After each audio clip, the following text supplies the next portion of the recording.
Hello, brilliant people. This is Jabber Bergaza, and welcome to Jabber Talks.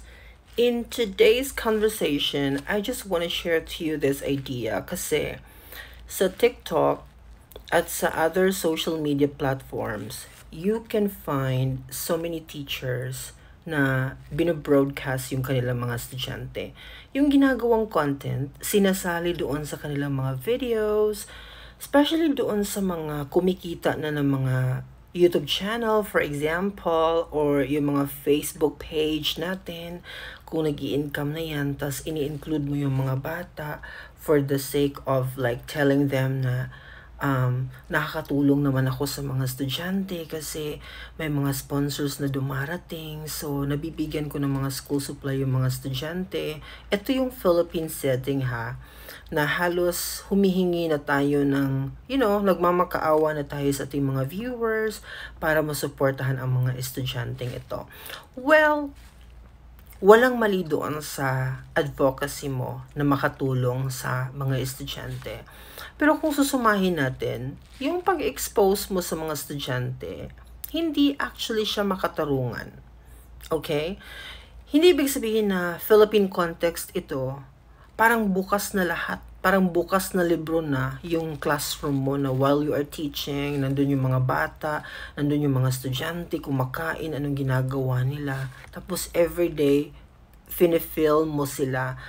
Kasi sometimes, yung bata kasi, nag-go na lang siya because yun yung naging trend. Okay? Parang kumbaga because majority sa classroom na ito, okay sa policy mo or nag-go with your goal na mag-video kayo everyday, sumali na rin siya. Pero actually, kung titingnan natin, may mga bata dyan na ayaw talagang magpa-expose. Kaya lang minsan, because majority na yun na yes, okay, sumabay na lang din siya. Pero nalulungkot ako mga te, because, ang dami na nito. Ang dami na nagko-content. Now, that's Philippine context. Siguro mapapatawad kayo kasi Pilipinas yan, bansa natin. Dito sa Taiwan, meron ding mga foreign teachers na gumagawa niyan. May nakikita ako sa TikTok, sa Facebook, may mga nakikita ako paunti-unti. Pero pinipilit nilang pigilan yung parang too much exposure doon sa mga bata. Kasi actually, here in Taiwan, protektado talaga yung privacy ng bawat isa. Lalo na kung ikaw ay hindi Taiwanese. Okay? Kasi may mga pagkakataon na ini-expose nila ang mukha ng mga estudyante. Kasi yung mga schools dito, may mga Facebook page talaga yan sila. Yes, you can actually search the Facebook page of that school if you want to know more about that school. Yes, meron. At doon sa kanilang Facebook page, you can see a lot of students na pinipicturean nila tapos in-expose doon. Because that is legal. But when it comes to your own account, no. That's not permitted actually. That's not allowed to be done here. Hindi yan dapat gawan or ginagawa. However, may mga sumusubok pa rin. Alam niyo kung anong impact nito? Kasi, to be honest with you, malaki po ang multa. Okay? Kapag meron pong nagreklamo. Kung wala, siguro okay, patuloy lang. Pero the moment na may magreklamong isa or dalawa dyan, I'm very sure malaki talaga ang babayaran mo at pagsisisihan mo because hindi ka nakinig. Alam mo na may privacy sila dito, may policy sila about privacy, pero hindi mo pa rin sinunod. Kasi alam mo, before, when I started here, meron akong mga photos sa pinakauna ko talagang sessions and then sa mga pinakauna kong estudyante. So, ang nangyari nito mga my dear, hiningi ko doon sa aking partner na teacher yung mga photos kasi siya naman yung nagpicture sa akin while I'm discussing the lesson.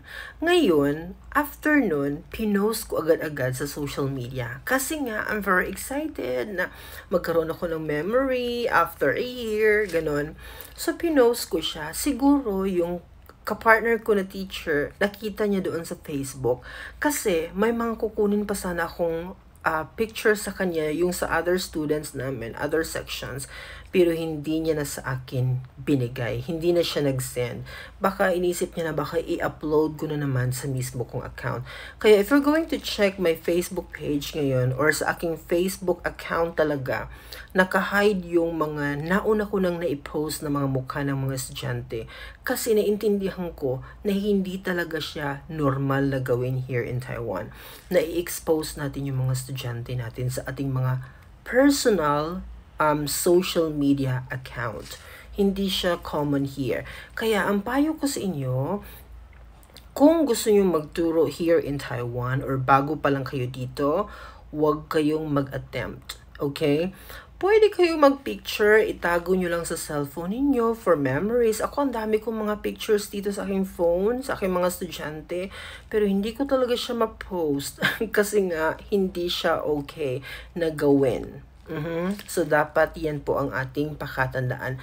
Lalo na kung video talaga, kinuhaan mo ng film yung bata, nagsasalita ng perform, naku, delikado po yan. Kaya dapat po mag-ingat tayong lahat. Hindi dahil ginagawa ni Teacher A, gagawin mo na rin siya. Kasi may nakita ka sa social media na someone is doing that one. No, hindi po siya actually okay. Kaya dapat refrain po natin yun. Kapag nag-video tayo, walang masama na maging vlogger dito sa Taiwan. I'm actually making films long time ago pa. Nung nakarating ako dito, ang dami ko nang na-produce ng mga videos. But never in my life, or kung meron man akong naisaling mga students before, I actually hide that one. Hinide ko yung video na yon, yung part na yon, kasi gusto kong hindi talaga maisali yung students ko sa aking personal account. Kasi alam ko mapapanood nila ito. Yung mga kasama ko sa school, I know na pwede nilang mapanood yung mga videos na ina-upload ko sa aking YouTube channel or sa aking Facebook, diba?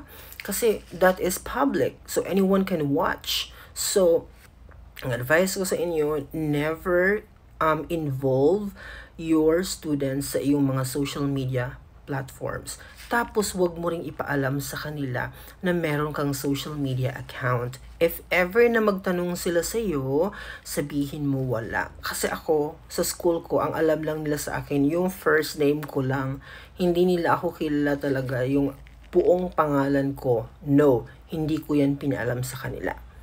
Yung first name ko lang. Actually, common na alam nila sa akin ito is teacher job lang talaga. Kaya nga yung aking account ngayon, binago ko siya sa aking talagang name, na full name. Kasi alam kong hindi nila isa-search yung full name na yan. Kasi ang alam nila, yung aking tawag lang nila sa school. Yun siya. Kasi I don't want na meron akong estudyanteng makakonect sa akin sa social media. Marami po ako nakikitang mga foreign teachers here na yung kanilang TikTok account, for example, nagko-comment doon yung kanilang mga estudyante. No, hindi po siya appropriate. Although, sinasabi mo na nagpatuloy yung ng inyong conversation sa English o nakatulong siya kasi nag-comment siya doon ng English, pero hindi naman yun yung proper eh. Meron kayong oras sa isang linggo, di ba? Doon mo gamitin yung gusto mong i-train sa kanya how to speak English or anong gusto mo na ma-expose siya sa language. Huwag sa social media account. Do you understand? Ganun ka maingat ang mga tao dito when it comes to their privacy, which is for me super ganda. Kasi pinotektahan talaga nila yung privacy ng isang tao. Hopefully, mangyayari din sa PH. But again, bottom line ng ating discussion ngayon, kung ano yung mga ginagawa ng mga teachers back in the Philippines, wag mo pong gawin yan dito sa Taiwan. And I think this is also a reality or happening in another country. For example, United States of America, napaka-maingat din nila when it comes to their privacy there. So, yun, common siya sa ibang country. But I don't know sa PH kung bakit bukas na bukas tayo sa mga ganong bagay na kung ano yung galaw ng students natin, kina-capture natin and posted to our personal social media account. Okay, that would be all for tonight. Bye-bye!